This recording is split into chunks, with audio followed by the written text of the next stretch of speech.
Hello guys, welcome to my YouTube channel story with Kavita में आपका स्वागत है। आज मैं कहानी लेके आई हूँ, राजा और ज्योतिष की कहानी।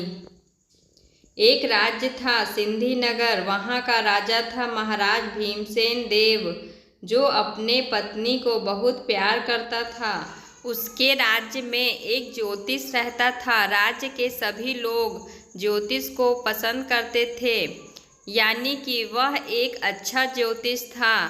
राजा भी ज्योतिष को मिलना चाहते थे, इसलिए एक दिन बुलावा भिजवाया और कुछ समय के बाद ज्योतिष राज दरबार में हाजिर हुआ और राजा को देखते हुए प्रणाम महाराज बोला। राजा, हमने सुना है कि तुम बहुत बड़े ज्योतिष हो, सबकी सटीक भविष्यवाणी करते हो। ज्योतिष? नहीं महाराज, मैं बड़ा ज्योतिष नहीं हूँ। जो भी भविष्यवाणी करता हूँ वह लोगों के लिए अच्छा नहीं होता। मैं लोगों की बुरे समय ही भविष्यवाणी करता हूँ। राजा सोच में पड़ गए। ये कैसा ज्योतिष है जो केवल बुरे समय बता सकता है? मुझे तो लगता है यह कोई ढोंगी पाखंडी ही होगा। उस समय महारानी दरबार में आई और जाके राजा के पास खड़ी हो गई। राजा, तुम बुरे समय ही बता सकते हो ना? ठीक है, महारानी के हाथ देखकर बताओ, उनके हाथों की लकीर क्या कहती है?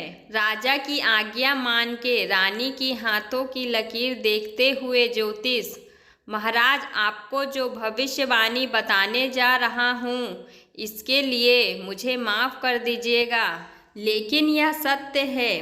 राजा, सत्य ही बोलो ज्योतिष। ज्योतिष, महाराज, आज से 8 दिन के बाद आपकी पत्नी की मृत्यु हो जाएगी। ज्योतिष की यह बातें 8 दिन के बाद सही साबित हुई। रानी की मृत्यु हो गई। राजा गम में चले गए। राजा सोच में पड़ गए। वह ज्योतिष की बातें जो सही साबित हुई, लेकिन ऐसे कैसे हो सकता है ना? रानी कहीं बाहर गई है ना उनके स्वास्थ्य खराब था। वह पूरी तरह स्वस्थ और सुरक्षित राजमहल में थे। फिर भी ज्योतिष की वह बातें कैसे सही साबित हुई? राजा को लगा ऐसे कैसे हो सकता है, इसमें तो बात सही हो सकता है। या तो वह ज्योतिष सबसे अच्छा ज्योतिष है, या अपनी बात साबित करने के लिए रानी की मृत्यु में उसकी हाथ तो नहीं है। ये ज्योतिष ऐसे ही अपना काम करता रहा तो नगर के लिए अच्छा नहीं है। राजा ने फिर से वह ज्योतिष को बुलाने के लिए बुलावा भिजवाया। राजा का योजना है कि वह ज्योतिष को मरवा देगा, उसे राजमहल के सबसे ऊपर बुला के उसे नीचे फेंकवा देगा। और सैनिक को राजा ने कहा, मैं जैसे ही इशारा दूं, तुम लोग ज्योतिष को इस खिड़की के बाहर फेंक देना। कुछ समय बीतने के बाद वह ज्योतिष आ पहुँचे। ज्योतिष, प्रणाम महाराज। राजा से कुछ जवाब नहीं आया। ज्योतिष राजा के तरफ देखे और वह समझ गए आज राजा उसे नहीं छोड़ने वाले हैं। राजा इशारा देने से पहले ज्योतिष को कुछ कहा। राजा, ज्योतिष, तुम सही हो या गलत पता नहीं, लेकिन मेरी पत्नी महारानी मर गई। तुम्हारी भविष्यवाणी सत्य हो गई, लेकिन अब तुम बताओ तुम्हारी मृत्यु कब होगी? मुझे तुम्हारी भविष्यवाणी बताओ।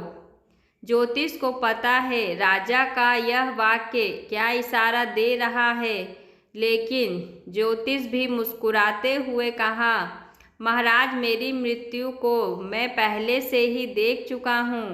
ध्यान से सुनिए महाराज, मेरी मृत्यु कब होगी? जब आपकी मृत्यु होगी उसके 3 दिन पहले मेरी मृत्यु होगी। राजा यह सुनकर बड़े संकट में पड़ गए।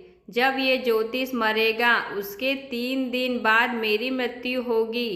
क्या यह सत्य है? इस बात को ध्यान में रखते हुए वह ज्योतिष को मारने की योजना को रोक दिया। राजा डर गए, वह ज्योतिष को चाहते हुए भी नहीं मार सकता।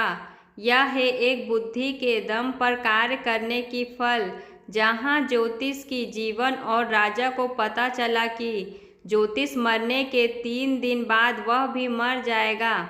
यह बात कितने दूर तक सत्य है किसी को पता नहीं, लेकिन ज्योतिष के आजीवन देखरेख करने के लिए राजा मंत्री परिषद में घोषणा कर दिया। तो दोस्तों, आपको ये कहानी कैसी लगी? यदि अच्छी लगी हो तो मेरे चैनल को लाइक शेयर सब्सक्राइब करना ना भूलें। बेल आइकन की घंटी को प्रेस कर दे। तो मिलते हैं दूसरी कहानी के साथ। धन्यवाद।